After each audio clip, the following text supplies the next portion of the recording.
diterapkan. Pengendalian internal dapat dikatakan memadai bila dapat mencapai tujuan yang dapat dijelaskan secara lengkap sebagai berikut. A. Keandalan pelaporan keuangan. Manajemen bertanggung jawab dalam menyiapkan laporan keuangan. Manajemen mempunyai kewajiban hukum dan profesional dalam menjamin bahwa informasi telah disiapkan sesuai dengan standar pelaporan, misalnya prinsip akuntansi yang berterima umum. Yang B, efisiensi dan efektivitas dari operasional. Pengendalian dalam sebuah organisasi adalah alat untuk mencegah pemborosan atau kegiatan yang tidak perlu dalam segala aspek usaha perusahaan. Bagian penting dari efektivitas dan efisiensi adalah untuk pengamanan aktiva dan catatan keuangan. C. Kepatuhan terhadap hukum yang berlaku. Semua perusahaan harus taat terhadap hukum dan peraturan yang berlaku atau yang sudah ditetapkan oleh pemerintah. Beberapa di antaranya tidak berkaitan langsung dengan akuntansi, misalnya hukum perlindungan lingkungan dan hak-hak buruh atau pekerja. Sedangkan yang berkaitan langsung dengan akuntansi adalah peraturan perpajakan. Selanjutnya ada manfaat pengendalian internal. Menurut Ikatan Akuntansi Indonesia, pengendalian internal meliputi struktur organisasi dan semua cara-cara serta alat-alat yang dikoordinasikan yang digunakan di dalam perusahaan. Maka dari itu, manfaat pengendalian internal adalah menjamin manajemen perusahaan agar, yang pertama, tujuan perusahaan yang ditetapkan akan tercapai. Yang kedua, laporan keuangan yang dihasilkan perusahaan dapat dipercaya. Yang ketiga, kegiatan perusahaan sejalan dengan hukum dan peraturan yang berlaku. Pengendalian internal dapat mencegah kerugian atau pemborosan pengolahan sumber daya perusahaan. Pengendalian internal dapat menyediakan informasi tentang bagaimana menilai kinerja perusahaan dan manajemen perusahaan, serta menyediakan informasi yang akan digunakan sebagai pedoman dalam perencanaan. Selanjutnya ada pentingnya pengendalian internal. Berdasarkan terbitan tahun 1947 oleh ICIPA yang berjudul Internal Control menyebutkan faktor-faktor yang dapat disebut sebagai faktor yang berkontribusi dalam meluasnya pengakuan atas pentingnya pengendalian internal antara lain. Yang pertama, lingkup dan ukuran bisnis entitas menjadi sangat kompleks dan tersebar luas sehingga manajemen harus bertanggung pada sejumlah laporan dan analisis untuk mengendalikan operasi secara efektif. Yang kedua, pengujian dan penilaian yang melekat dalam sistem pengendalian intern yang baik menyediakan perlindungan terhadap kelemahan manusia dan mengurangi kemungkinan terjadinya kekeliruan dan ketidakberesan. Yang ketiga, tidak praktis bagi auditor untuk melakukan audit atas kebanyakan perusahaan dengan pembatasan biaya ekonomi tanpa menggantungkan pada sistem pengendalian internal klien. Selama 5 dekade setelah terbitan ini muncul, tingkat kepentingan yang lebih tinggi akan diberikan kepada pengendalian intern oleh manajemen, auditor independen, dan semakin banyak pihak eksternal seperti pembuatan aturan. Selanjutnya ada risiko dan pengendalian. Risiko bawaan yang merupakan risiko bisnis maupun risiko kecurangan didefinisikan dalam tahap identifikasi dan penilaian risiko. Manajemen penanggulangan risiko ini dengan merancang dan mengimplementasikan pengendalian internal yang akan menurunkan risiko ini ke tingkat rendah yang dapat diterima. Risiko yang tersisa sudah pengendalian internal dirancang dan diimplementasikan disebut residual risk atau risiko sisa. Risiko sisa ini tidak lain dari risiko salah saji material. Tujuan pengendalian ialah untuk menanggulangi risiko. Risiko harus ada terlebih dahulu sebelum risiko ini ditanggulangi dan dengan pengendalian manajemen. Selanjutnya ada pengendalian internal pervasif dan spesifik. Pengendalian internal secara luas dapat dikategorikan ke dalam pengendalian pervasif atau pengendalian internal di tingkat entitas atau pengendalian transaksional.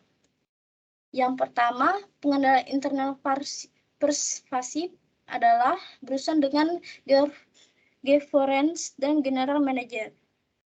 Tujuannya adalah menciptakan lingkungan pengawasan menyeluruh yang memberikan tone at the top, sifatnya mengayomi dan meneladani.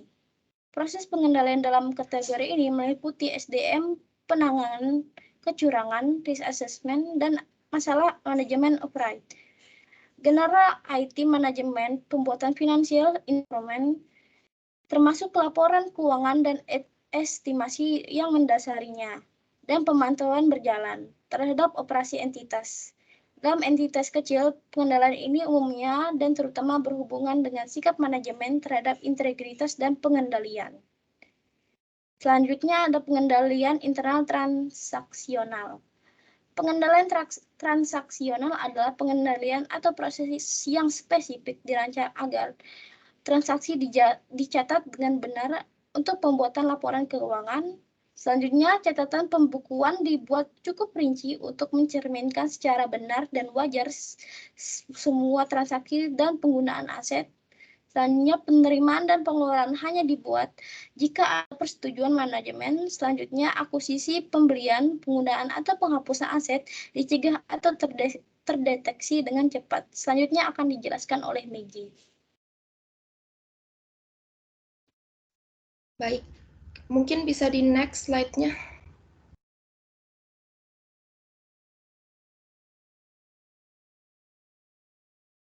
Berikutnya di sini ada komponen pengendalian internal. Komite of Sponsoring Organization of the Tradeway Commission atau COSO mengidentifikasi 5 komponen pengendalian internal yang meliputi yang pertama ada lingkungan pengendalian. Lingkungan pengendalian merupakan dasar untuk semua komponen pengendalian internal, menyediakan disiplin dan struktur. Lingkungan pengendalian sendiri mencakup hal-hal berikut ini. Yang pertama, integritas dan nilai etika. Yang kedua, komitmen terhadap kompetensi. Yang ketiga, partisipasi Dewan Komisaris. Yang keempat, struktur organisasi. Yang kelima, pemberian wewenang dan tanggung jawab. Dan yang keenam adalah kebijakan serta praktik sumber daya manusia. Untuk komponen yang kedua adalah penafsiran risiko. Risiko yang relevan dengan pelaporan keuangan mencakup peristiwa dan keadaan intern maupun ekstern yang dapat terjadi dan secara negatif mempengaruhi kemampuan entitas untuk mencatat, mengolah, meringkas, dan melaporkan data keuangan konsisten dengan asersi manajemen dalam laporan keuangan. Risiko sendiri dapat timbul atau berubah karena keadaan berikut ini. Yang pertama, perubahan dalam lingkungan operasi. Yang kedua, personil baru. Yang ketiga, sistem informasi yang baru. Yang keempat, teknologi baru. Yang kelima, lini produk atau aktivitas baru. Yang keenam, restrukturisasi korporasi. Yang ketujuh, operasi luar negeri. Dan yang terakhir adalah standar akuntansi baru. Berikutnya di sini ada komponen yang ketiga adalah aktivitas pengendalian. Aktivitas pengendalian adalah kebijakan dan prosedur yang membantu memastikan bahwa arahan manajemen sudah dilaksanakan.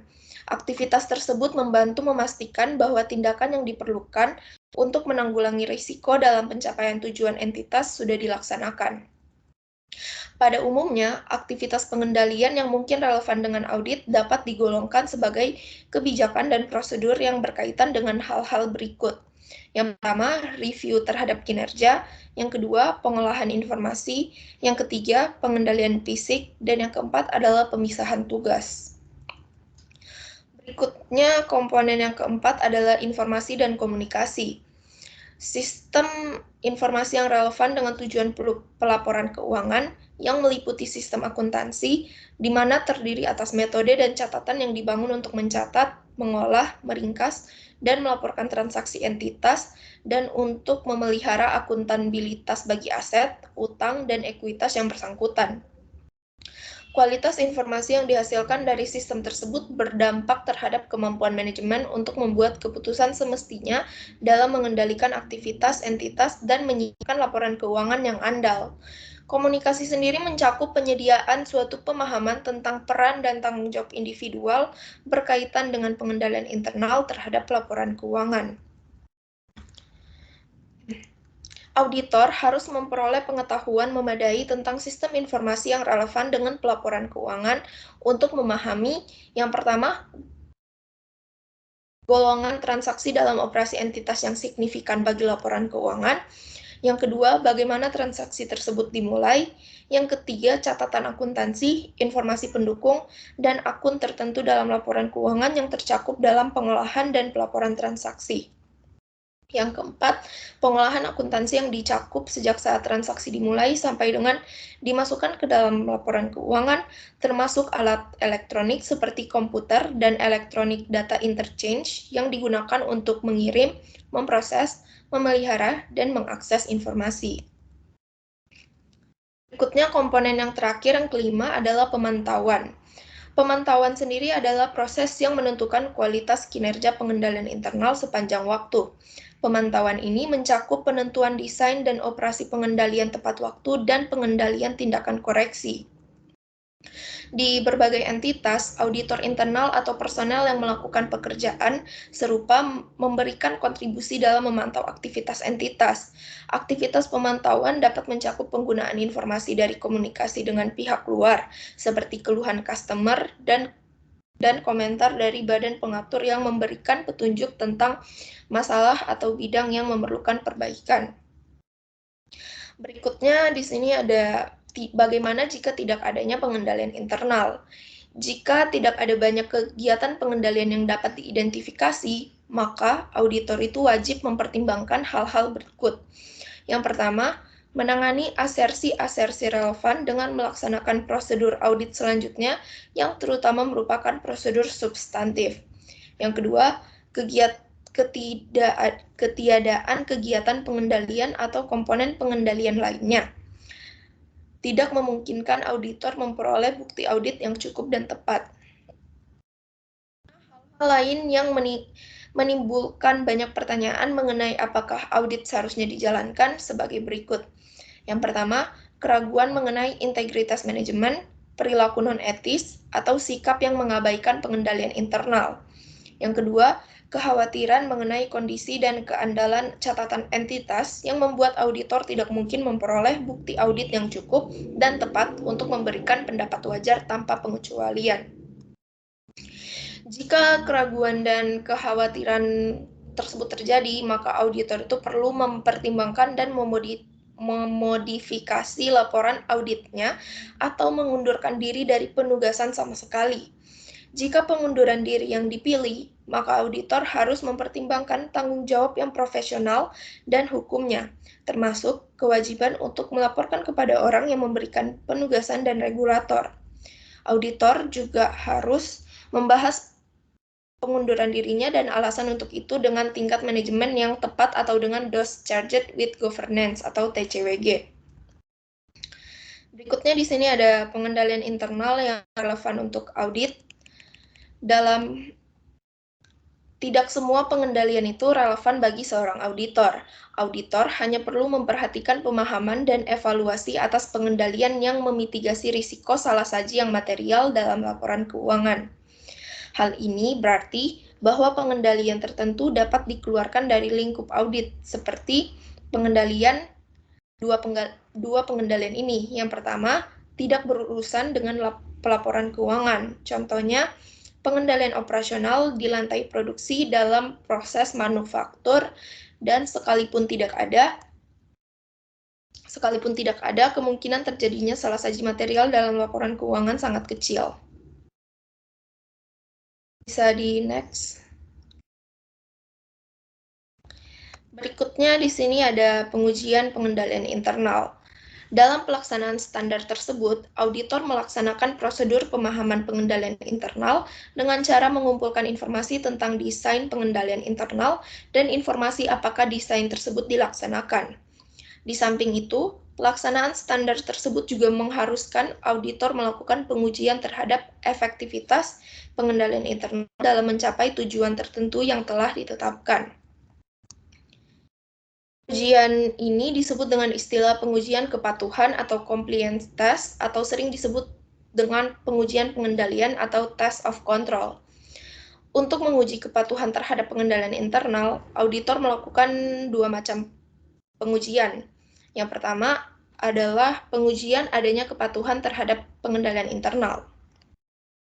Untuk menentukan apakah informasi mengenai pengendalian yang dikumpulkan auditor benar-benar ada, maka auditor melakukan dua macam pengujian. Yang pertama, pengujian transaksi dengan cara mengikuti pelaksanaan transaksi tertentu. Yang kedua, pengujian transaksi tertentu yang telah terjadi dan telah dicatat.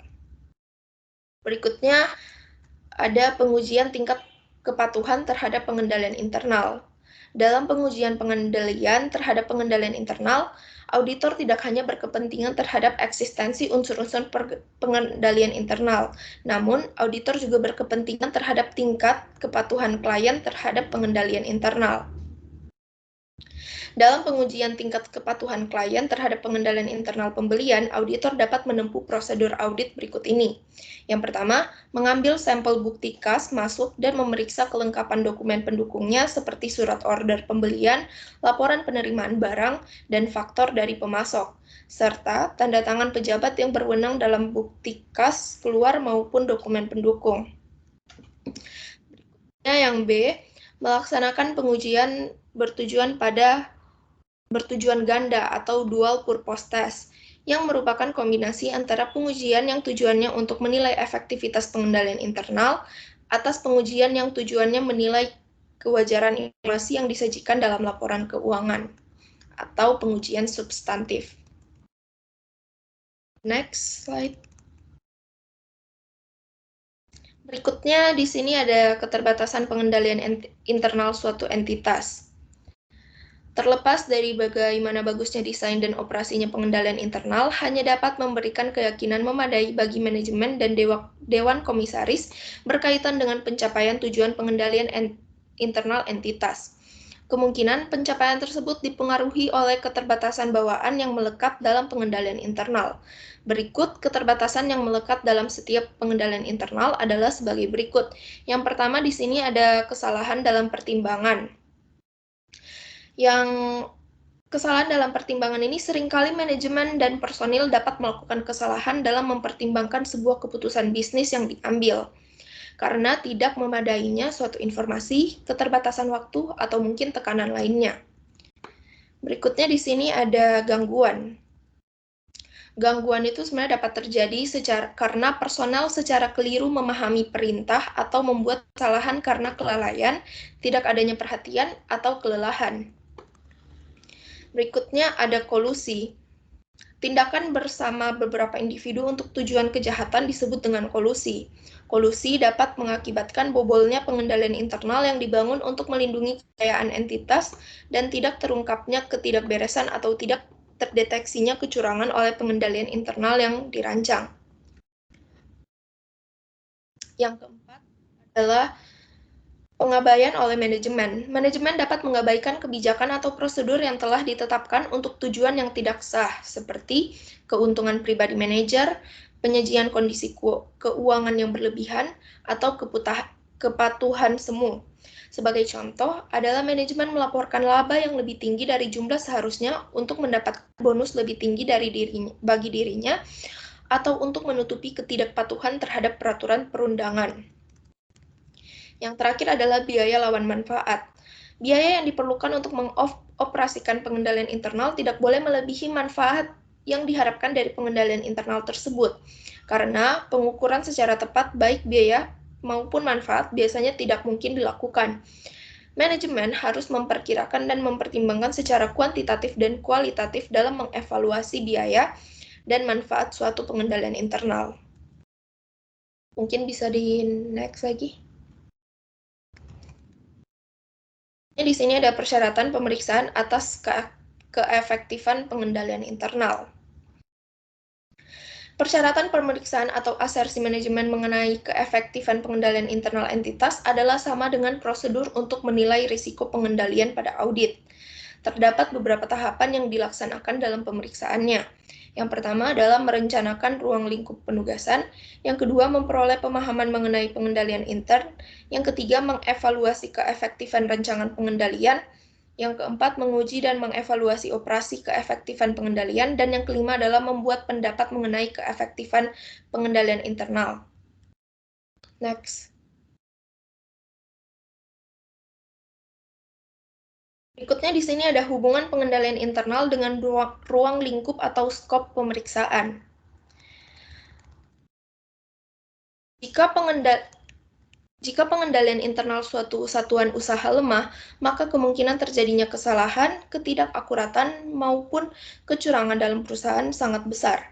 Bagi akuntan publik, hal tersebut menimbulkan risiko yang sangat besar, dalam arti risiko untuk memberikan opini tidak sesuai dengan kenyataan. Jika auditor kurang hati-hati dalam melakukan pemeriksaan dan tidak cukup banyak mengumpulkan bukti-bukti yang untuk mendukung pendapatnya yang diberikan. Untuk mencegah kemungkinan tersebut, jika hasil dari pemahaman dan evaluasi atas pengendalian internal, auditor menyimpulkan bahwa pengendalian internal tidak berjalan efektif, maka auditor harus memperluas skop pemeriksaannya pada waktu melakukan substantive test.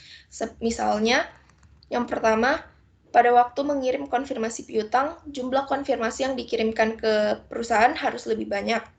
Yang kedua, pada waktu melakukan observasi atau stock of name, tes atas perhitungan fisik persediaan harus lebih banyak. Sebaliknya, jika auditor menyimpulkan bahwa pengendalian internal berjalan efektif, maka skop pemeriksaan pada waktu melakukan substantive test bisa dipersempit. Berikutnya akan dibahas oleh teman saya. Selanjutnya ada evaluasi pengendalian internal.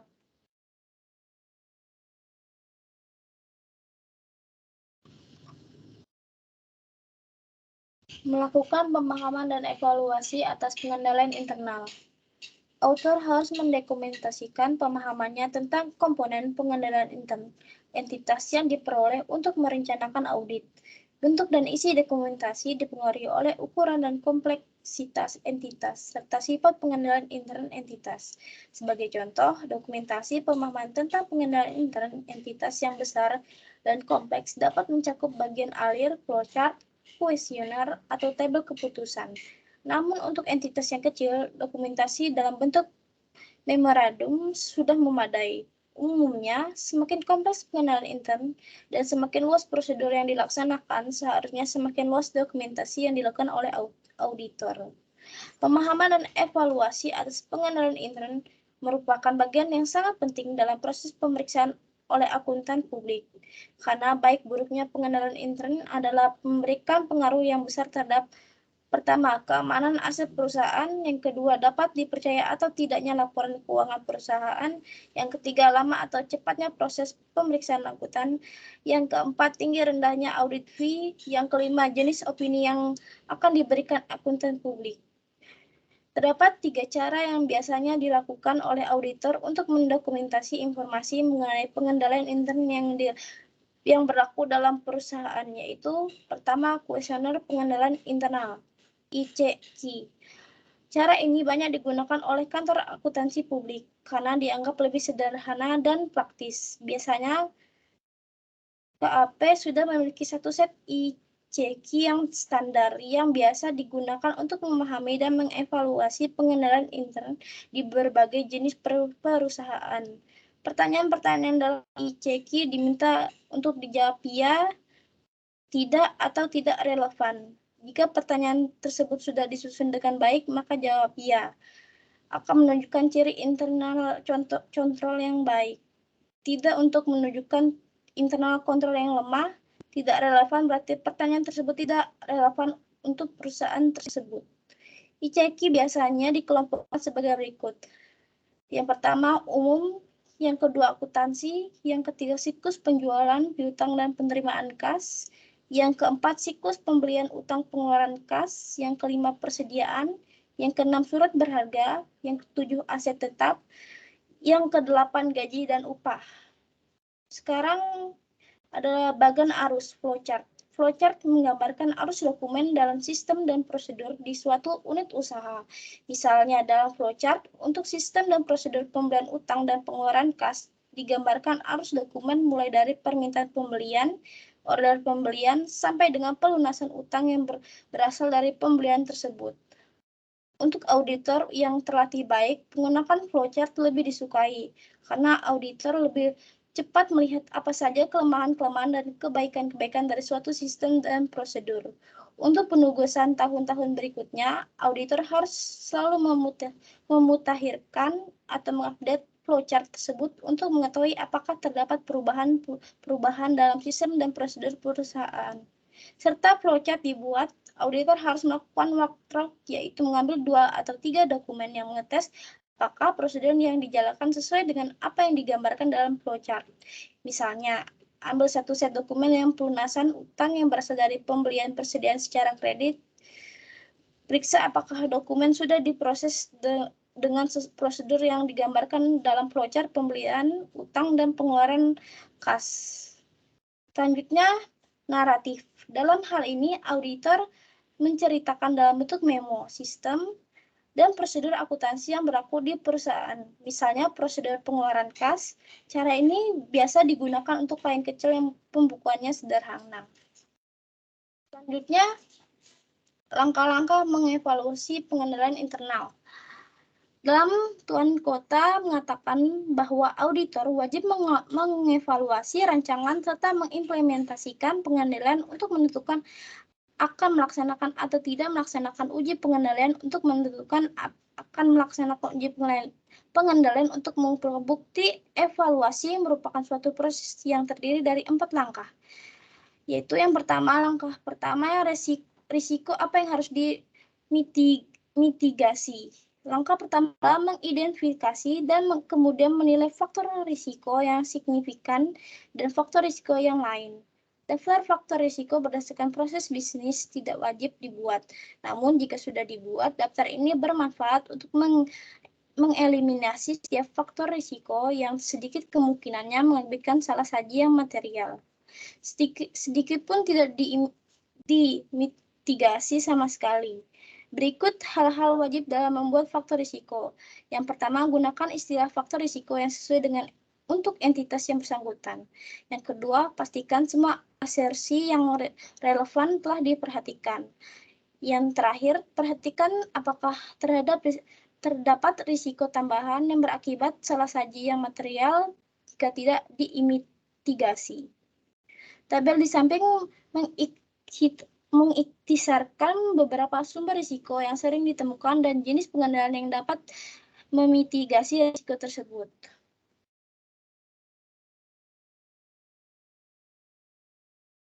Yang kedua, apakah pengendalian yang dirancang manajemen memitigasi risiko? Dalam mengevaluasi apakah suatu pengendalian sudah dirancang oleh manajemen, auditor menilai apakah pengendalian yang diidentifikasi benar-benar akan menangkal atau memitigasi faktor risiko. Hal ini berarti manajemen harus memperhatikan apakah pengendalian tersebut efektif untuk beberapa hal di bawah ini. Yang pertama, mencegah terjadinya saji material. Yang kedua, menemukan atau mengungkapkan dan mengoreksi salah saji material setelah salah saji itu terjadi. Terdapat 2 cara yang digunakan untuk menyandingkan pengendalian internal dengan faktor risiko atau tujuan pengendaliannya yang dirancang untuk mengambil risiko, yaitu yang pertama one risk to many control, yang kedua many risk to many control. Selanjutnya, langkah ketiga, apakah pengendahuluan itu berfungsi? Bertanya kepada manajemen tidak cukup untuk mengevaluasi rancangan prosedur pengendalian internal. Atau apakah prosedur pengendalian internal itu sudah diimplementasikan? Author perlu mengamati pengendalian yang sedang berjalan. Alasannya karena yang pertama, proses dapat berubah dengan perubahan waktu. Yang kedua, pegawai entitas mungkin menjelaskan bagaimana suatu sistem seharusnya berfungsi dan bukan bagaimana sistem itu dalam kenyataan berfungsi. Yang ketiga, beberapa aspek dalam suatu sistem secara tidak sengaja terabaikan dalam upaya memahami pengendalian internal.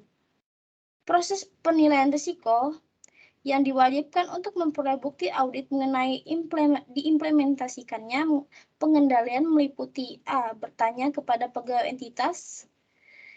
Yang kedua, mengamati atau mengulangi aplikasi dari pengendalian tertentu. Yang ketiga, menginspeksi dokumen atau laporan.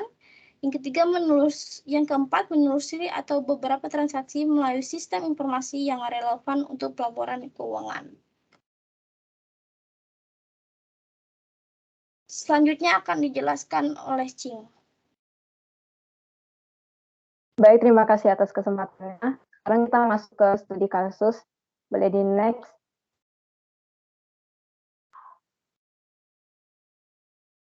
Oke, jadi studi kasus yang kelompok kami ambil itu dari PT Gerongan Surajaya. PT Gerongan Surajaya merupakan sebuah perusahaan yang bergerak di bidang furniture. produk kasur. Perusahaan ini berdiri pada Agustus 1994 dan didirikan oleh Bapak Irwan. Dan perusahaan ini terletak di Surabaya bagian timur. Sasaran produk dari perusahaan ini ialah kalangan menengah bawah sampai menengah atas. Perusahaan ini juga pernah mendapatkan penghargaan sebagai anggota ISPA atau International Sleep Product Association. Jadi pada ini kami meneliti menggunakan 5 komponen COSO atau Committee of Sponsoring Organization of Three-Way Commission atau COSO. Boleh di next. Jadi ini beberapa analisis yang kami lakukan. Pertama dari produk desain. Jadi proses perancangan produk pada PT Gerungan Surajaya cukup sederhana dengan mengganti bahan baku, bentuk, dan corak. Namun data-data terkait lama proses pembuatan, jumlah bahan baku digunakan, dan tenaga ahli untuk melakukan pembuatan produk baru tersebut belum dapat dipastikan.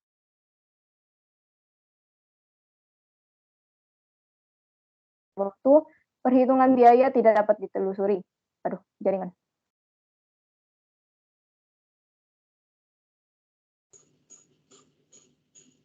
Mohon maaf, jaringan saya. Kemudian, berdasarkan ketepatan informasi yang dapat diperoleh, maka proses bisnis akan berjalan sesuai rencana yang telah ditetapkan, sehingga tidak terjadi keterlambatan produksi, kesalahan dalam menentukan biaya produksi, sehingga harga jual terlalu tinggi ataupun terlalu rendah. Akibat dari penjualan harga yang terlalu tinggi dapat menyebabkan banyak hal yang merugikan seperti produk susah laku karena harga bersaing dan kepuasan konsumen berkurang akibat harga dan kualitas produk tidak sesuai. Boleh di next. Yang kedua ada planning and scheduling. Proses perencanaan dan penjadwalan produksi pada PT Gerungan Surajaya masih kurang baik dalam menyiapkan produk yang dibutuhkan oleh konsumen dalam segi kuantitas dan ketepatan waktu. Kekurangan dapat dilihat pada dokumen perencanaan order sebagai dasar perencanaan produksi pada gambar berikut. Jadi beberapa hal yang mendasari adalah dikarenakan dokumen perencanaan order tidak menunjukkan jumlah bahan baku dan barang setengah jadi yang dibutuhkan, serta lama pekerjaan juga tidak dapat diperhitungkan selesainya dengan akurat. Jadi seharusnya ditambahkan beberapa dokumen ataupun data tambahan agar dapat memperoleh informasi akurat terkait jumlah bahan baku dan setengah jadi yang diperlukan. Lama waktu pengerjaan tidak memberikan informasi akurat terkait lama pengerjaan produksi. Sedangkan pada dokumen dapat dilihat hanya menunjukkan tanggal selesai, namun tidak menyebutkan jam selesainya. Apabila terdapat pengiriman di pagi hari, maka barang yang dikirim belum tersedia. Informasi yang tidak akurat tersebut akan mengakibatkan stock out ataupun overstock. Apabila stock out akan menyebabkan pengiriman barang kepada konsumen menjadi terlambat dan menurunkan kepuasan konsumen. Sedangkan overstock akan menyebabkan biaya inventory meningkat dan persediaan tidak dapat ditampung lagi. Boleh di next.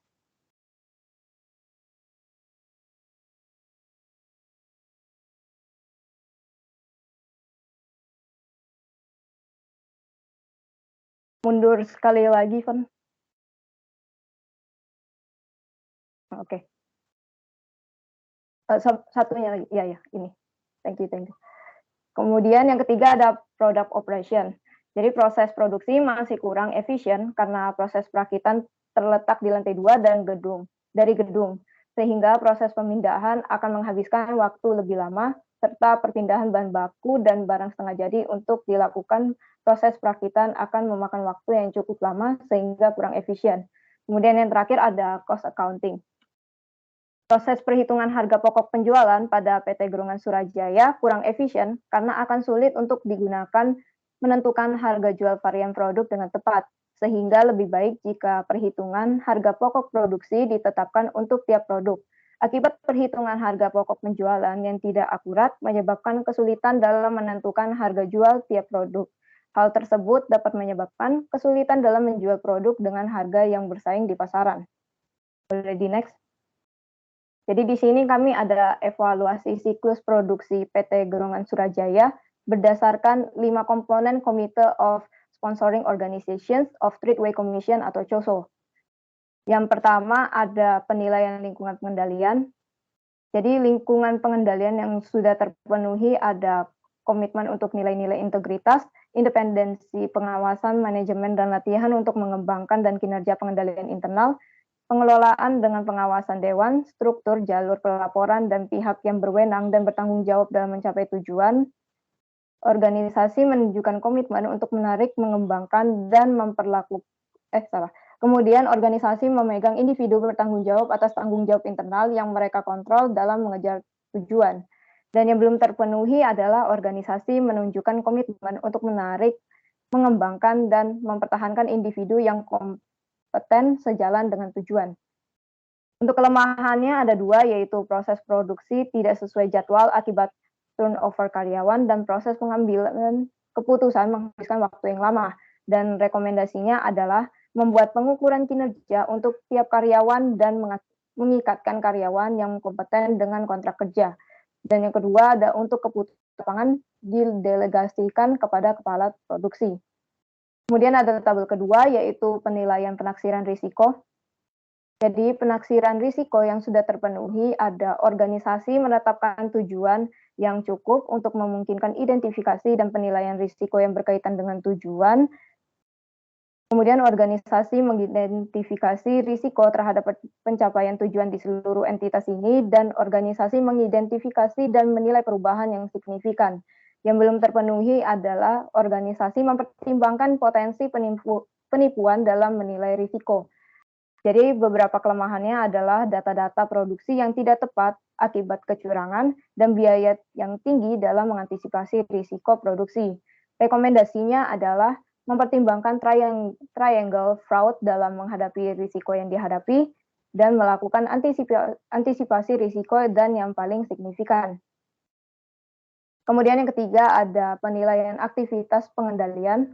Jadi aktivitas pengendalian semuanya sudah terpenuhi, yaitu organisasi pilih dan mengembangkan kegiatan pengendalian yang berkontribusi terhadap mitigasi risiko terhadap pencapaian sasaran.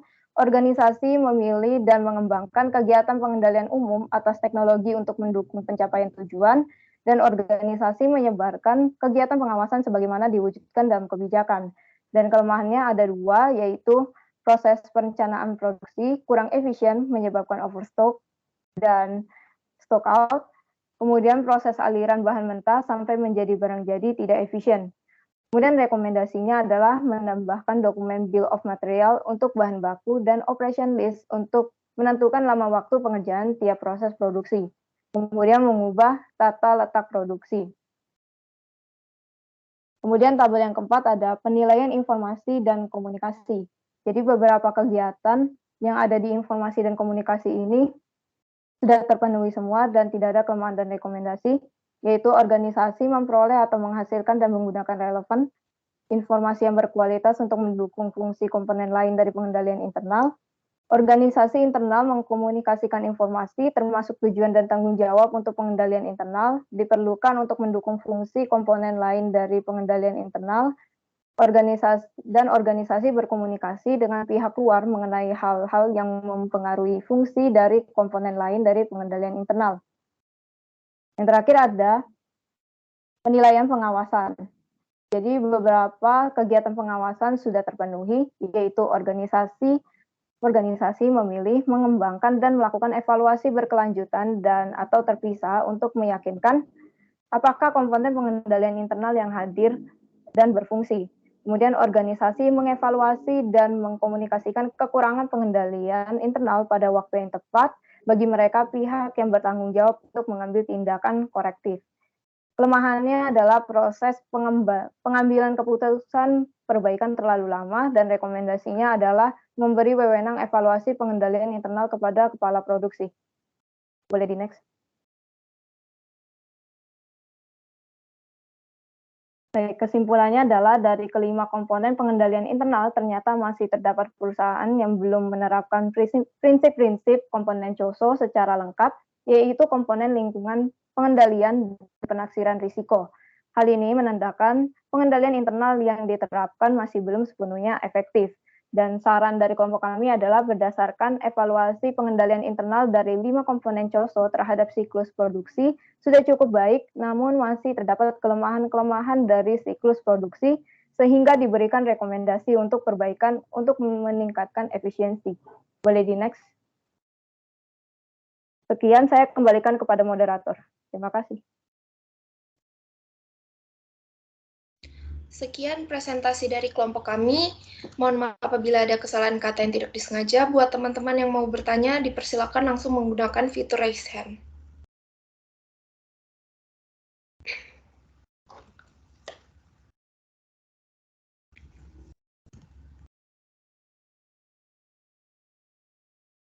Baik, di sini sudah ada 9 orang.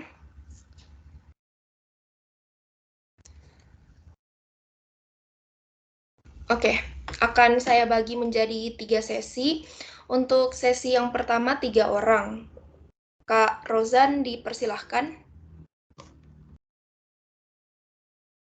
Oke, terima kasih Maggie atas kesempatannya. Jadi saya mohon izin bertanya.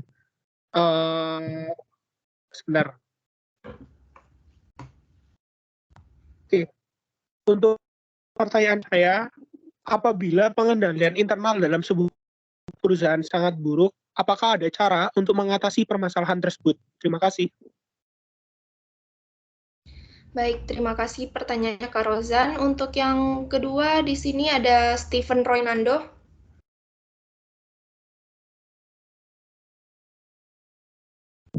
Baik, terima kasih atas kesempatannya, Maggie. Saya Stephen Roynando Kuntoro, NIM 122.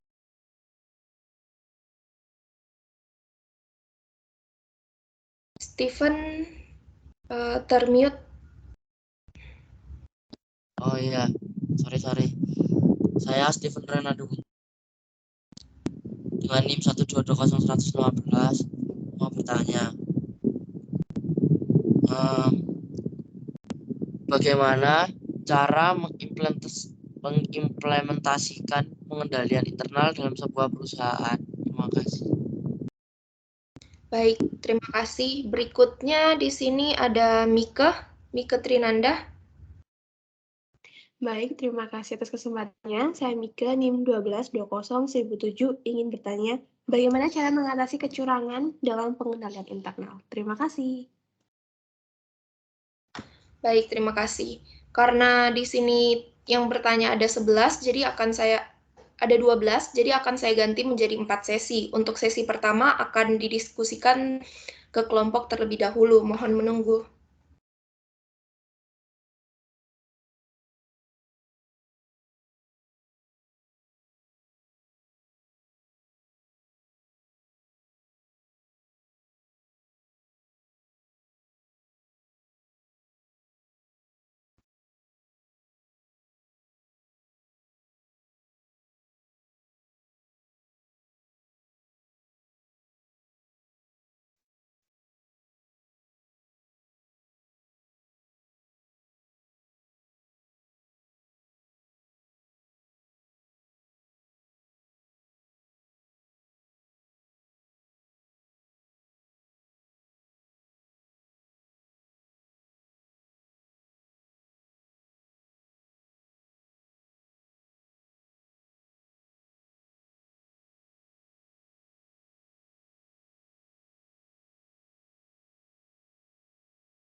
Baik, saya Caroline. Ivon akan menjawab pertanyaan dari Stephen.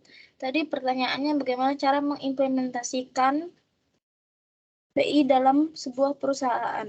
Jawabnya itu, cara atau implementasi pengendalian internal dalam sebuah perusahaan adalah dengan cara melakukan audit atau pemeriksaan secara berkala pada perusahaan. Contohnya adalah dengan cara memeriksa daftar aset dan menandai daftar aset yang dimiliki oleh perusahaan. Untuk melakukan audit tersebut, masing-masing perusahaan biasanya sudah memiliki audit internal. Selain melakukan pemeriksaan audit internal, proses pemeriksaan juga dapat dilakukan audit eksternal.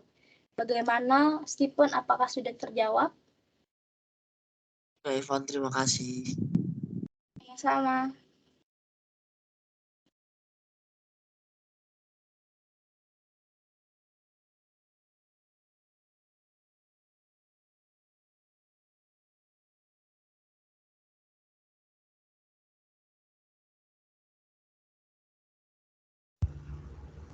Baik, berikutnya saya akan menjawab pertanyaan dari Mika.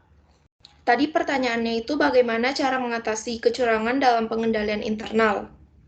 Jadi jawabannya itu berikut ada cara-cara yang harus dicegah untuk mencegah terjadinya kecurangan. Yang pertama adalah membangun struktur pengendalian intern yang baik.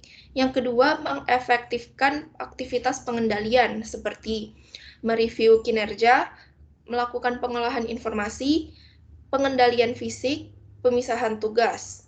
Berikutnya yang ketiga ada meningkatkan kultur organisasi seperti adanya keadilan, transparansi, akuntabilitas, tanggung jawab, moralitas, kehandalan, dan juga komitmen.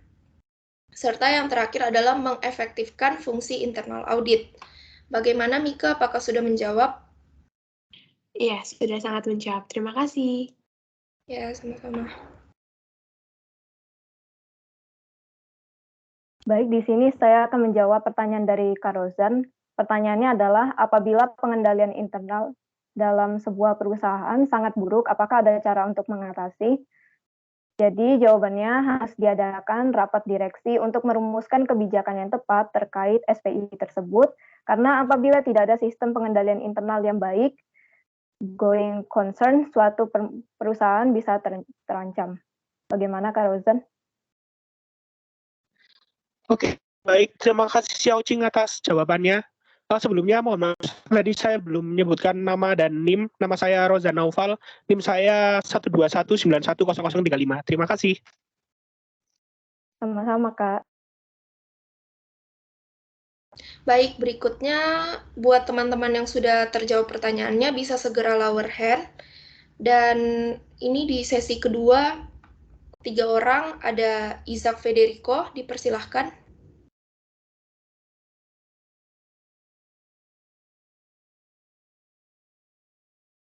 Baik, terima kasih. Saya Isaac Federico, NIM belakang 023. Pertanyaan saya, jika pelaksanaan dan pengaplikasian SPI sudah terjalankan dengan baik, seperti yang sudah dijelaskan Ivon tadi, apakah hal itu dapat menjamin tidak akan terjadinya kecurangan? Terima kasih. Baik, terima kasih. Berikutnya di sini ada Silviana Putri.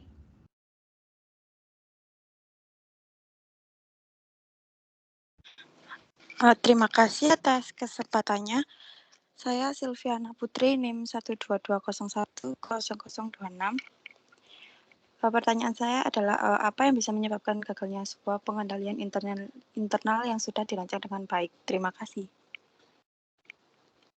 Oke, baik. Terima kasih. Berikutnya di sini ada Gabriela Natasha. Baik, terima kasih atas kesempatannya. Saya Gabriela Natasha, NIM 1220122. Saya ingin bertanya, mengapa seorang auditor perlu mengamati pengendalian internal pada perusahaan yang akan diaudit? Terima kasih. Oke, baik. Terima kasih. Untuk sesi kedua akan kami didiskusikan terlebih dahulu.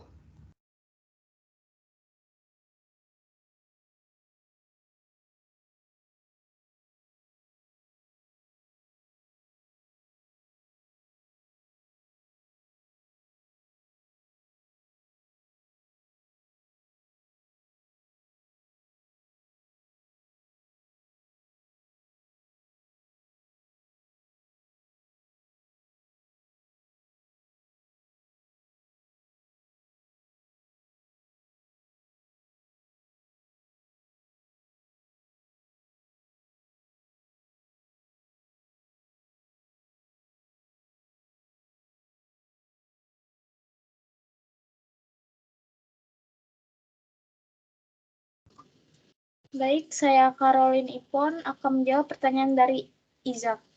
Pertanyaannya tadi, jika pelaksanaan dan pengaplikasikan SPI sudah terjalankan dengan baik, apakah hal itu dapat menjamin tidaknya terjadi kecurangan? Kecurangan masih dapat berpotensi timbul. Maka dari itu, auditor perlu melakukan deteksi salah saji untuk mencari adanya error atau kecurangan. Bagaimana, Ijak? Apakah sudah terjawab? Oke, sudah terjawab. Terima kasih. Sama-sama.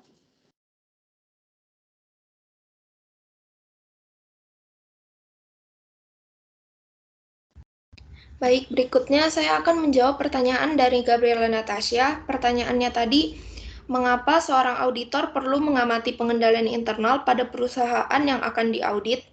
Jawabannya itu, apabila pengendalian internal yang akan diterapkan oleh sebuah perusahaan tersebut baik dan memenuhi standar, maka dapat dipastikan tujuan dan sasaran perusahaan tersebut tercapai secara maksimal, sehingga risiko kecurangan manajemen dan risiko audit bagi seorang auditor dapat diminimalisir. Bagaimana, Gabriela? Apakah sudah menjawab? Sudah menjawab. Terima kasih. Oh, baik, sama-sama.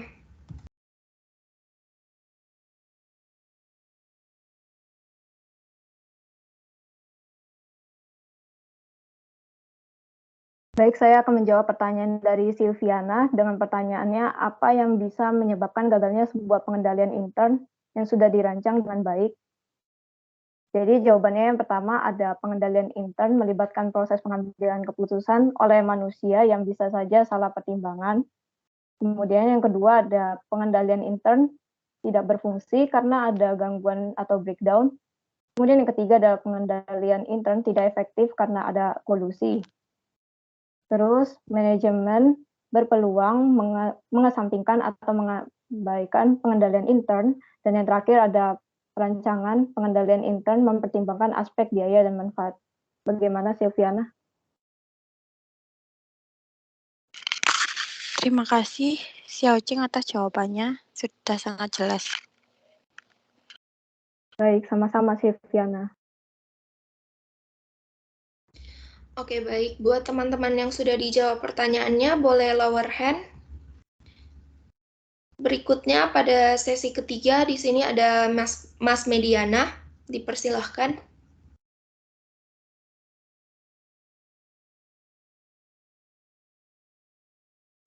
Baik, terima kasih atas kesempatannya. Saya Mas Mediana Nurindasari, NIM 24. Saya ingin bertanya, apakah beda antara pengendalian internal dengan sistem pengendalian internal? Jika berbeda, itu bedanya bagaimana? Terima kasih. Baik, terima kasih atas pertanyaannya. Berikutnya ada Aileen. Baik, terima kasih atas kesempatannya. Saya Aileen, angkatan 20 NIM 19, izin bertanya. Bagaimana tanggung jawab manajemen dengan pengendalian internal perusahaan? Apakah tanggung jawabnya sama dengan auditor? Kalau benar, sejauh mana tanggung jawab auditor terhadap pengendalian internal klien? Terima kasih. Oke, terima kasih atas pertanyaannya. Berikutnya di sini ada Yulia Erlina. Baik, terima kasih kesempatannya. Saya Yulia, NIM 122010029. Pertanyaan saya, apa akibat atau dampak yang mungkin terjadi jika suatu perusahaan itu menerapkan pengendalian internal yang lemah? Terima kasih. Baik, terima kasih. Untuk sesi ketiga akan kami tutup terlebih dahulu untuk didiskusikan. Mohon menunggu.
Baik, di sini saya akan menjawab pertanyaan dari Mediana. Jadi pertanyaannya adalah apakah perbedaan dari sistem pengendalian internal dan pengendalian internal? Jadi jawabannya adalah pengendalian internal merupakan bagian dari masing-masing sistem yang dipergunakan sebagai prosedur dan pedoman pelaksanaan operasional perusahaan atau organisasi tertentu. Sedangkan sistem pengendalian internal adalah kumpulan dari pengendalian internal yang terintegrasi, berhubungan, dan saling mendukung satu dengan yang lainnya. Bagaimana, Medi?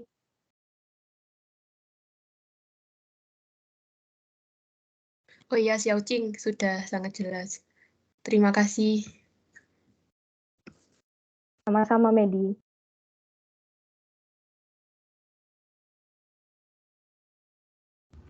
Baik, berikutnya saya akan menjawab pertanyaan dari Yulia Erlina. Pertanyaannya tadi, apa akibatnya jika suatu perusahaan menerapkan pengendalian internal yang lemah?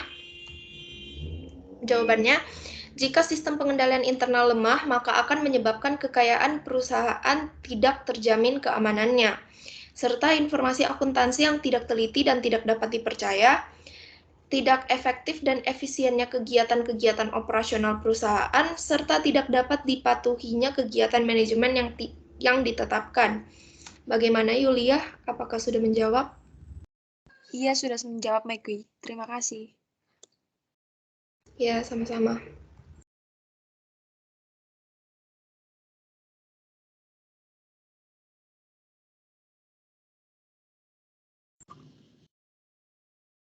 Baik, saya Caroline akan menjawab pertanyaan dari Aileen. Pertanyaannya, bagaimana tanggung jawab manajemen dengan pengendalian internal perusahaan? Apakah tanggung jawabnya sama dengan auditor? Jika benar, sejauh mana tanggung jawab auditor terhadap pengendalian internal klien? Jawabannya, tanggung jawab atas pengendalian internal berbeda antara manajemen dan auditor. Manajemen bertanggung jawab dalam menetapkan dan menyelenggarakan pengendalian internal entitas, sedangkan auditor bertanggung jawab untuk memahami dan menguji pengendalian internal atas pelaporan keuangan. Lebih tepatnya, dalam cakupan pemahaman dan pengujian pengendalian internal atas pelaporan keuangan, kepastian yang layak perusahaan harus mengembangkan pengendalian internal yang akan memberikan kepastian yang layak, tetapi bukan absolut, bahwa laporan keuangan telah disajikan secara wajar. Maka dari itu, pengendalian internal akan bisa terarah sesuai dengan uji kepastian dari auditor sendiri. Bagaimana, Aileen? Apakah sudah terjawab? Sudah menjawab. Terima kasih atas jawabannya. Terima kasih. Oke, baik. Buat teman-teman yang sudah terjawab pertanyaannya, bisa lower hand. Selanjutnya di sesi keempat ada Safira Fitrianti, dipersilahkan. Baik, terima kasih atas kesempatannya. Saya Safira, NIM 11 ingin bertanya. Apakah semua perusahaan harus memperlakukan sistem pengendalian intern sesuai dengan model COSO yang sudah kalian jelaskan? Bagaimana dengan perusahaan kecil atau menengah? Terima kasih. Baik, terima kasih atas pertanyaannya. Berikutnya ada Gracia Erdi.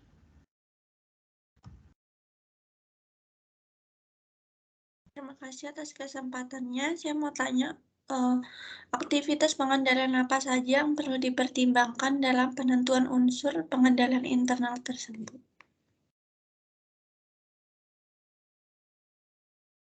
Baik, terima kasih. Berikutnya ada Igustiayu Agung.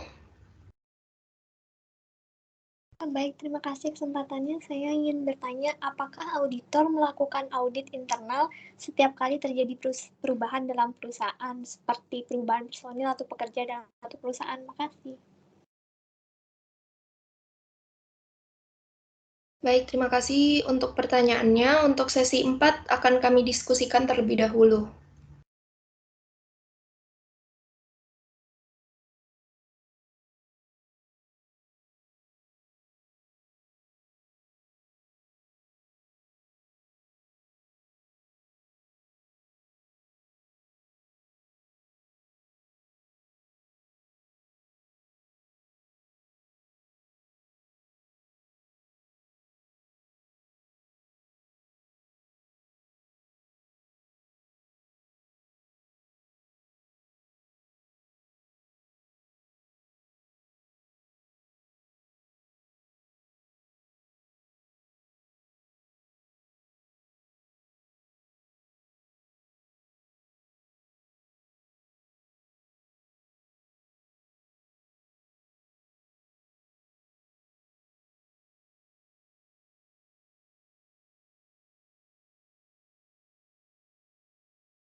Baik, sekarang saya akan menjawab pertanyaan dari Safira.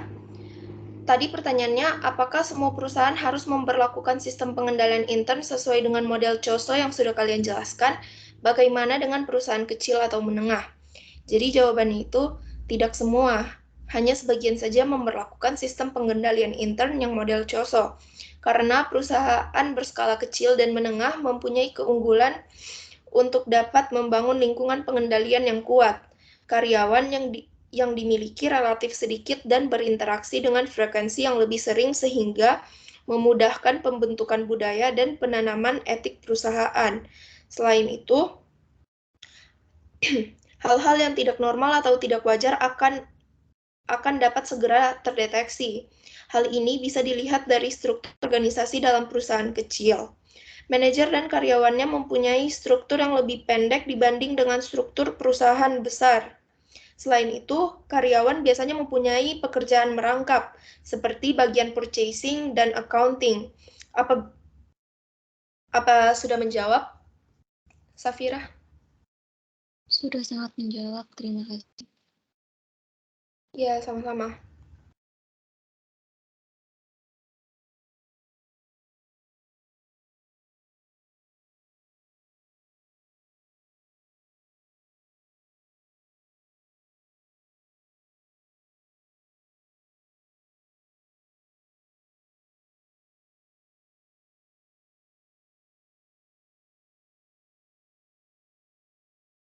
Baik, di sini saya izin menjawab pertanyaan dari Adel.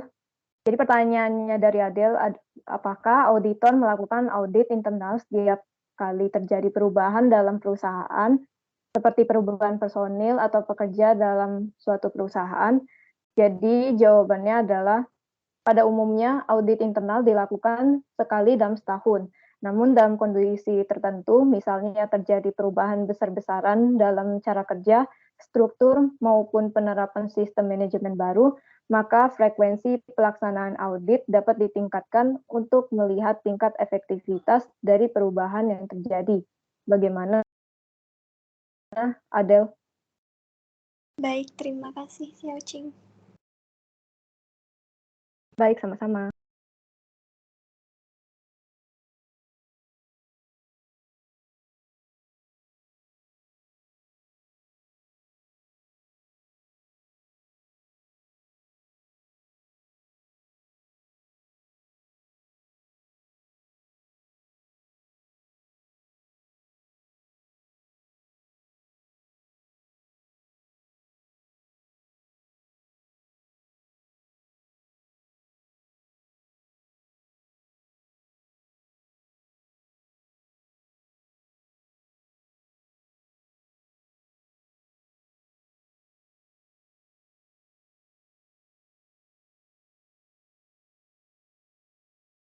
Baik, saya akan menjawab pertanyaan dari Gracia. Pertanyaannya, aktivitas pengendalian apa saja yang perlu dipertimbangkan dalam penentuan unsur pengendalian internal tersebut?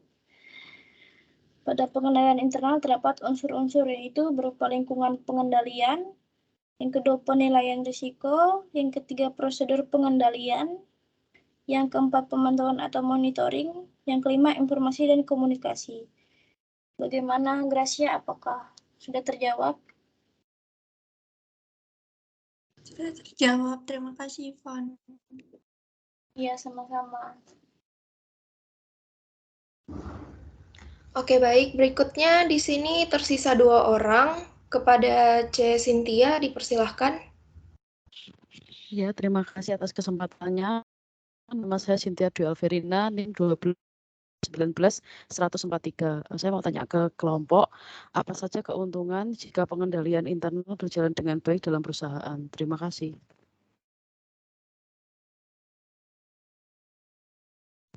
Baik, terima kasih untuk pertanyaannya. Berikutnya kepada Roy.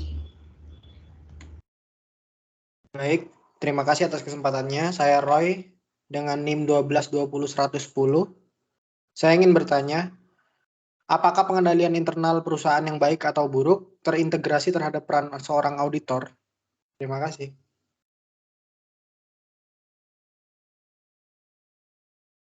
Oke, baik. Terima kasih. Untuk jawabannya akan kami diskusikan terlebih dahulu.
Baik, di sini saya akan menjawab pertanyaan dari C. Cynthia. Jadi pertanyaannya adalah, apa saja keuntungan pengendalian internal jika berjalan dengan baik? Jawabannya adalah, perusahaan terlindungi dari tindakan penyelewengan, pencurian, dan penyalahgunaan yang tidak sesuai dengan kepentingan perusahaan, kemudian memperkecil kemungkinan terjadinya kesalahan dalam laporan keuangan, dan yang ketiga adalah kepastian bahwa karyawan telah menaati peraturan. Bagaimana, C. Cynthia? Iya, terima kasih kelompok. Baik, sama-sama, C.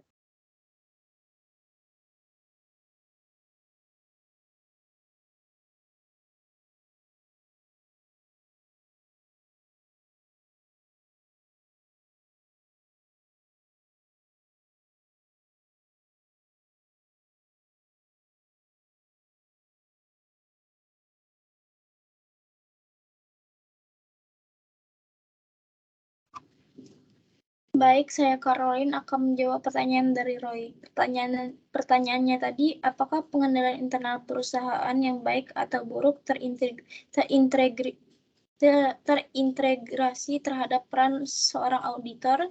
Jawabannya, pengendalian internal yang baik akan mampu menurunkan tingkat kecurangan akuntansi. Apabila pengendalian internal dari sebuah perusahaan lemah, maka kecenderungan kecurangan akuntansi akan semakin besar. Sehingga apabila pengendalian internal dalam sebuah perusahaan baik, maka auditor akan lebih mudah dalam mengerjakan audit di perusahaan tersebut. Bagaimana, Roy? Apakah sudah terjawab? Oh ya, terus menurut kelompok, bagaimana cara agar sistem pengendalian internal itu menjadi lebih baik? Baik.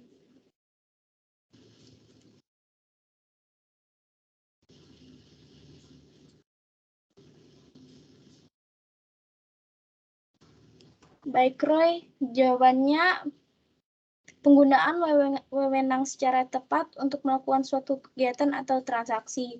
Juga adanya pembagian tugas yang tersusun, serta pembuatan dan penggunaan dokumen dan catatan yang memadai. Dan memastikan adanya keamanan yang memadai terhadap aset dan catatan, serta pengecekan independen terhadap kinerja. Bagaimana, Roy? Apakah sudah terjawab? Baik, sudah terjawab. Terima kasih kelompok. Sama-sama.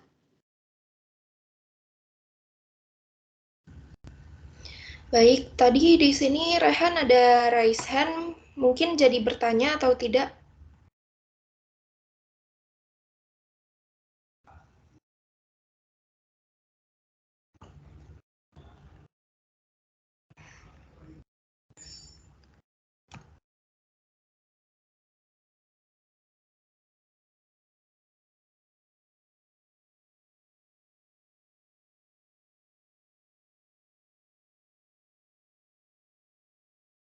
Untuk Rehan, apakah jadi atau tidak? Oh, oke. Jadi Rehan sinyalnya buruk, tapi dia mau bertanya.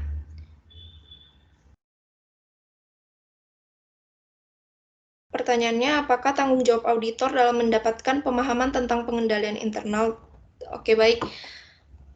Silahkan ditunggu terlebih dahulu, akan dicari jawabannya. Terima kasih.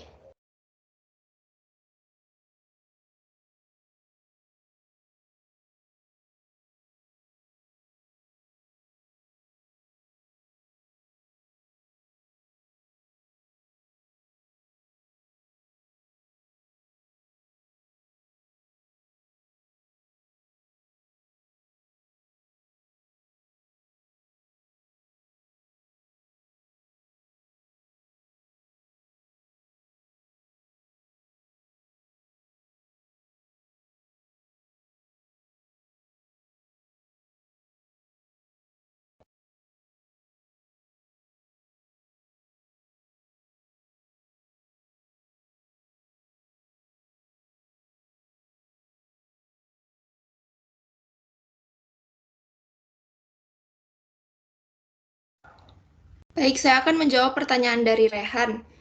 Apakah tanggung jawab auditor dalam mendapatkan pemahaman tentang pengendalian internal? Jawabannya, mengingat betapa pentingnya pemahaman auditor tentang pengendalian internal, maka hal ini dituangkan dalam butir tersendiri dalam standar auditing.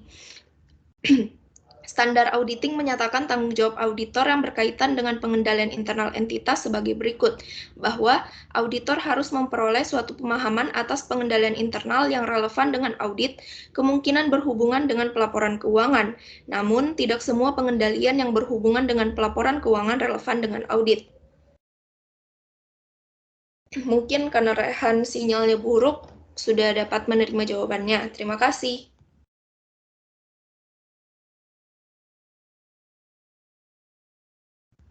Saya kembalikan kepada Pak Daniel. Ya, terima kasih kepada kelompok, pada Caroline, Maggie, dan Xiaojing yang sudah memberikan presentasi yang baik pada pagi hari ini ya tentang SPI, bagaimana kemudian penilaiannya, bagaimana pengukurannya, dan bagaimana tanggung jawab auditor terhadap SPI.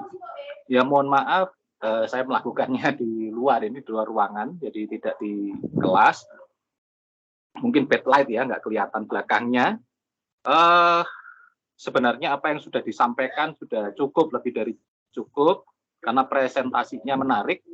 Terus kemudian yang lain lagi, jawaban-jawaban dari pertanyaan muncul juga tajam dari beberapa audiens, bahkan sampai 15 ya, separuh dari kelas ini bertanya gitu.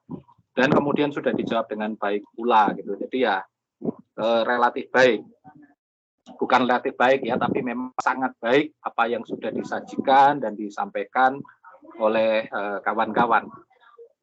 Ya mohon maaf juga, mungkin saya terbatas karena jam 10 harus ada rapat. Jadi ya saya akan, tapi sudah terbantu dengan presentasi yang baik dari kawan-kawan. Tapi ada beberapa yang ingin saya tambahkan terkait dengan pertanyaan dan terkait dengan penjelasan dari yang namanya sistem pengendalian internal. Kita ketahui bahwa SPI itu yang panduannya itu sudah ada disusun oleh COSO dan kemudian ditegaskan lagi pada SPAP yang kemudian muncul sebagai salah satu kewajiban dari auditor untuk melakukan verifikasi. Jadi dia tidak menyusun tapi melakukan verifikasi apakah SPI yang disusun oleh manajemen itu sudah cukup baik. Dalam hal ini COSO itu sebenarnya panduan untuk manajemen, untuk bagaimana sebenarnya SPI di dalam sebuah perusahaan itu harus memadai dan kemudian diverifikasi oleh auditor. Nah, kemudian bagaimana, apakah cukup, layak, ataukah kemudian tidak memadai. Nah, itu hal-hal yang diverifikasi oleh auditor.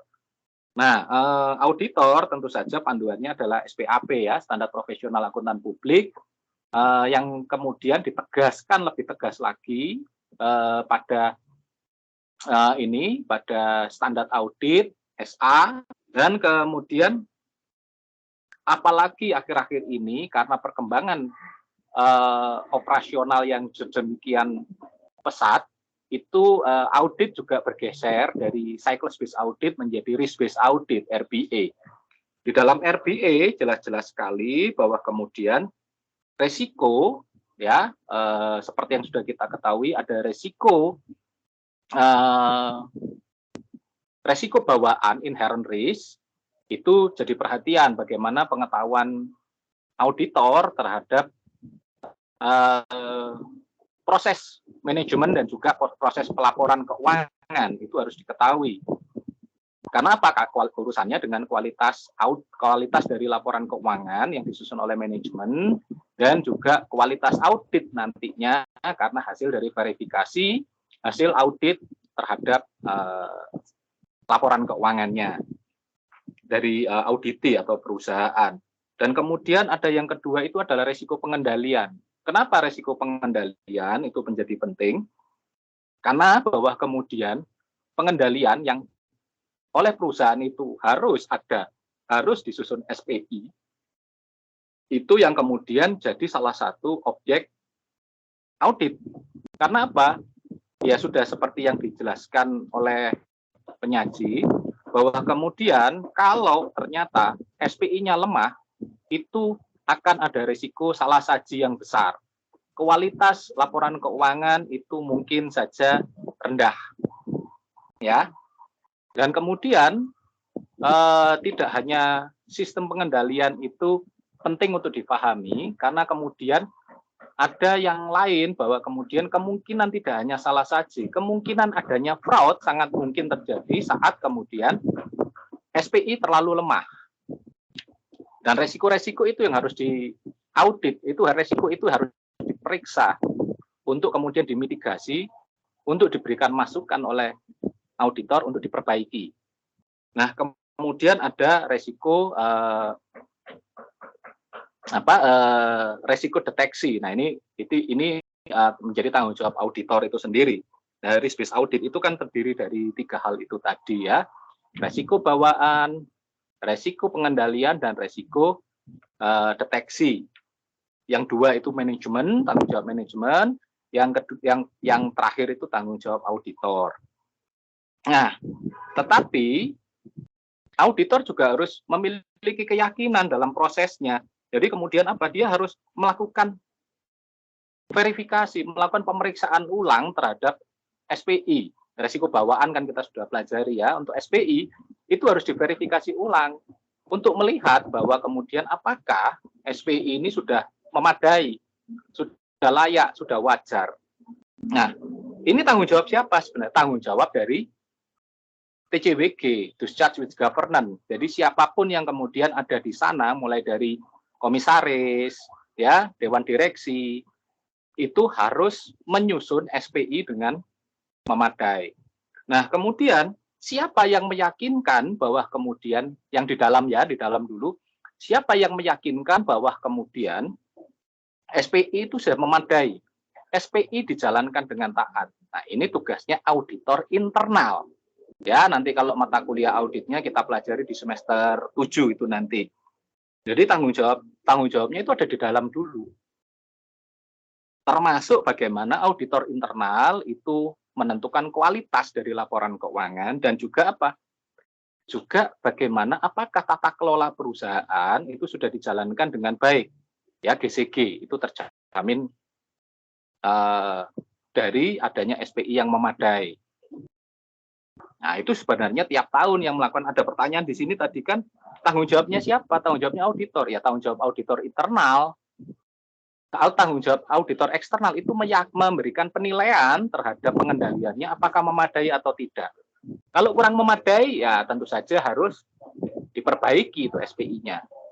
Jadi tanggung jawab untuk menyusun SPI itu ada pada manajemen pengelola ya, mulai dari TCWG sampai kemudian auditor internal yang melakukan MONEV, kegiatan monitoring dan evaluasi atau pemantauan yang berkala. Nah, auditor eksternal tugasnya di mana? Tugasnya kemudian menilai tadi, ya. Kita tahu di risk based audit itu dia melakukan risk assessment, penilaian terhadap resiko. Salah satunya adalah resiko pengendalian. Setelah itu direspon, bagaimana kemudian kita melakukan mitigasinya, bagaimana kita kemudian melakukan strategi-strategi untuk mencegah adanya salah saji dan fraud. Tentu saja juga bagaimana laporan keuangan yang disusun oleh manajemen itu sesuai dengan asersi, sesuai dengan janji-janjinya dia bahwa kemudian bebas dari salah saji, konsisten dengan standar akuntansi keuangan gitu ya, kemudian dilakukan dengan taat dan seterusnya. Nah itu kemudian dilakukan respon. Dan kemudian apa? Saat kemudian respon itu sudah masuk kepada prosedur auditnya, dilakukan prosedur-prosedur audit yang seharusnya. Nanti penjelasannya akan saya jelaskan ya. Terus kemudian kalau ternyata di situ ditemukan bukti-bukti yang kuat, nah ini kemudian urusannya dengan reporting. Bagaimana reporting itu di laporan audit internal, laporan auditor independen LAI yang nanti khususnya untuk mengeluarkan opini. Jadi SPI yang disusun oleh manajemen, diverifikasi oleh auditor eksternal, itu berpengaruh. Kualitas dari laporan keuangan itu akan berpengaruh terhadap kualitas audit yang disusun oleh auditor eksternal. Nah, disusunnya dilihat mana? Kemudian apa? Analisis yang dilakukan apa? Antara biaya dan manfaat. Bagaimana? Apakah cukup atau tidak? Apakah efektif dan efisien? Bahwa kemudian resiko audit yang ditemukan itu akan mempengaruhi cakupan luasan dari audit. Apakah auditnya perlu sampai kemudian melakukan full audit, ataukah kalau sudah diketahui baik dan sebagainya bisa kemudian ya tetap melakukan full audit, tapi kemudian hanya melakukan sampling gitu ya. Sampai kemudian apa? Rencana itu disusun untuk melakukan rencana audit disusun, sampai kemudian bagaimana prosedurnya dilaksanakan oleh auditor. Semuanya harus terdokumentasi. Dokumentasinya di mana? Dokumentasinya itu di kertas kerja pemeriksaan ya, di KKP. Salah satunya tentu saja harus ada ICQ ya, tadi Internal Control Questionnaire. Nah, itu semuanya sekarang enak ya, Anda sudah masuk di zaman yang gampang, artinya semuanya terdokumentasi di atlas gitu ya, kertas kerjanya, kemudian rangkumannya dimasukkan ke atlas, relatif beres gitu ya, relatif sudah semakin enak gitu melakukan audit, tapi luasannya, resikonya semakin besar. Nah, kemudian apa yang menjadi tanggung jawab auditor? Selain kemudian dia melakukan assessment, selain melakukan respon terhadap resiko pengendalian SPI, maka kalau kemudian sudah dilakukan masuk kepada prosedur auditnya, ada prosedur-prosedur yang harus dilalui. Untuk meyakinkan prosedurnya itu tentu saja dia harus melakukan audit substantif, ya, uji substantif, seperti yang sudah dijelaskan oleh kelompok tadi, terhadap kecukupan dan kememadaiannya dari SPI, dan kemudian apalagi audit ketaatan, kepatuhan, compliance audit. Apakah bahwa SPI yang sudah disusun itu dijalankan dengan taat, dengan patuh oleh tentu saja oleh staf-staf yang dibawa ya, pada manajemen tingkatan apakah itu middle management, apalagi dan juga pada lower management ya, pada tingkatan karyawan. Karena apa? Audit itu jelas mencegah yang namanya salah saji. Ya, karena kita ngomongin kualitas dari laporan keuangan, salah satunya adalah dicegah salah saji. Audit kepatuhan itu untuk mencegah salah saji, ya. Kemudian apalagi audit terhadap transaksi, masing-masing transaksi itu dilihat karena kepatuhan itu terlihat dari proses pencatatan dan pelaporan keuangannya. Nah, salah saji itu untuk mencegah apa? Mencegah salah saji, khususnya mencegah jangan sampai adanya fraud. Seperti kelompok tadi sudah menjelaskan, sebaik-baiknya apapun laporan keuangan, sebagus-bagusnya apapun sistem pengendalian internal, kalau kemudian ketidaktaatan bisa dicegah, tapi kalau sudah ada tendensi, ada kecenderungan untuk melakukan fraud, melakukan kecurangan, habis perusahaan. Apalagi kalau fraudnya itu dilakukan manajemen fraud dari tingkatan tertinggi sampai kemudian ke bawah gitu ya, sudah ada perintah dari atas untuk melakukan fraud. Ya, kalau itu pasti kualitas auditnya, nah kualitas laporan keuangannya dilakukan, nah kualitas auditnya bisa terpengaruh dengan adanya fraud. Makanya audit terhadap fraud itu juga wajib dilakukan oleh auditor. Selain itu, apalagi ya tentu saja kualitas audit itu juga terkait dengan kinerja dari manajemen, kinerja dari laporan keuangan itu. Apakah efektif, efisien, dan ekonomis itu sudah tercapai. Jadi itu yang kemudian sudah disampaikan juga oleh kelompok. Gitu ya. Ada hal-hal yang itu. Jadi kalau kita ngomong, kita urut dari belakang, kualitas audit, kemudian sampai pada penarikan opini. Makanya harus dilengkapi bukti-bukti audit, diyakinkan auditor itu bahwa audit sudah dilakukan dengan benar, opini ditarik dengan benar. Jadi opini itu yang berbahaya, bukan pada opini yang salah karena manajemen, karena auditor tidak tahu. Tapi bahwa kemudian ketidaktahuan itu berakibat pada pengguna laporan keuangan, khususnya laporan keuangan auditan, yang itu menyesatkan. Nah, itu urusannya dengan kualitas audit tadi. Nah, kalau diurut, kualitas audit ditentukan dari mana? Ditentukan dari kepiawaian dari auditor untuk menemukan adanya fraud, salah saji, ketidaktaatan, dan sebagainya. Dipengaruhi apa? Nah, itu semua apa? Dipengaruhi oleh kualitas laporan keuangan yang dia harus punya kualitas sendiri. Tapi sebelumnya tentu saja kualitas itu yang disajikan oleh manajemen tentu saja harus berkualitas. Nah, kualitas dari penyajian laporan keuangan oleh manajemen itu ditentukan oleh SPI-nya. Kalau SPI-nya sudah longgar, maka kemungkinan adanya salah saji dan fraud sangat besar. Kehilangan aset dan sebagainya seperti yang dijelaskan oleh kelompok sangat besar. Nah, caranya bagaimana? SPI harus disusun dengan baik. Nah, itu diverifikasikan oleh auditor. Nah, SPI itu juga harus dijalankan dengan patuh. Siapa yang memberi keyakinan tentu saja adalah bagaimana fungsi dari TCWG, khususnya auditor internal, itu menyusun dan melakukan monef, pemantauan dan evaluasi berkala. Entah itu ya kalau monitoringnya bisa bulanan, bisa mingguan, terus kemudian evaluasinya bisa 3 bulanan, bisa 6 bulanan, itu untuk meyakinkan SPI-nya memang layak dan SPI-nya dijalankan dengan taat. Jadi siapa yang bertanggung jawab terhadap SPI? Yang bertanggung jawab utamanya adalah manajemen.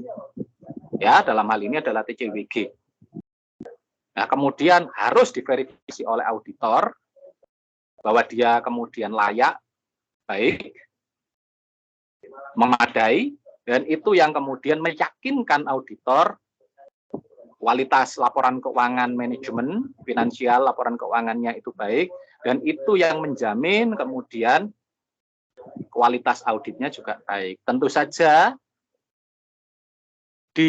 ada faktor yang lain, apakah kemudian faktor deteksi, faktor sumber daya manusia dari auditornya memang memadai. Jadi ya dari manajemen dulu. Kan kita cuma verifikasi, tapi kan kita punya modal bagaimana cara melakukannya dengan baik. Tapi kalau manajemen tidak menyajikan dengan baik, ya percuma juga. Ya bisa tetap kita lakukan audit, tapi luasannya, cakupannya jadi luas banget, kerjaannya jadi banyak. Tuh. Nah, sehingga kemudian apa? Karena pekerjaannya banyak, karena pekerjaannya beresiko, tentu saja akhirnya biayanya jadi tinggi. Kaitannya sama biaya auditnya. Itu. Nah, kemudian apa akhirnya? Ujung-ujungnya adalah laporan auditor independen yang berkualitas, termasuk opini yang tepat dan tidak menyesatkan. Itu, jadi urutannya kayak begitu alurnya. Dari manajemen, disusun dengan baik, diverifikasi oleh auditor, dilakukan proses-proses atau prosedur audit yang memadai, baru kemudian ditarik opini yang laporan auditor independen yang baik, termasuk kemudian penarikan opini yang tepat. Karena apa? Ingat, tugas auditor itu adalah memberikan keyakinan kepada pihak luar, kepada pihak eksternal, bahwa laporan keuangan yang disusun oleh manajemen itu baik, wajar, dan layak. Kira-kira begitu, itu yang bisa saya sampaikan. Ya, kurang lebihnya itu. Mohon maaf atas keterlambatan dan juga kekurangan waktuan dalam melakukan penjelasan. Ya karena saya harus mengerjakannya dari luar. Itu, tapi semoga apa yang saya sampaikan sudah membawa manfaat, sudah kemudian menjadi pemahaman yang bagus, yang benar bagi Anda tentang SPI dan kualitas audit. Itu yang bisa saya sampaikan. Saya tidak membuka pertanyaan karena sudah ditunggu untuk rapat. Ya, oke, kita tutup dan akhiri perkuliahan hari ini dengan doa. Kita mengucap syukur untuk apa yang sudah kita dapatkan. Semoga apa yang saya sampaikan itu bermanfaat bagi Anda, untuk Anda menyelesaikan studi di Universitas Semajung, juga untuk Anda saat bekerja, khususnya siapapun dari Anda yang ingin menjadi auditor. Oke, berdoa menurut iman kepercayaan masing-masing, dipersilahkan.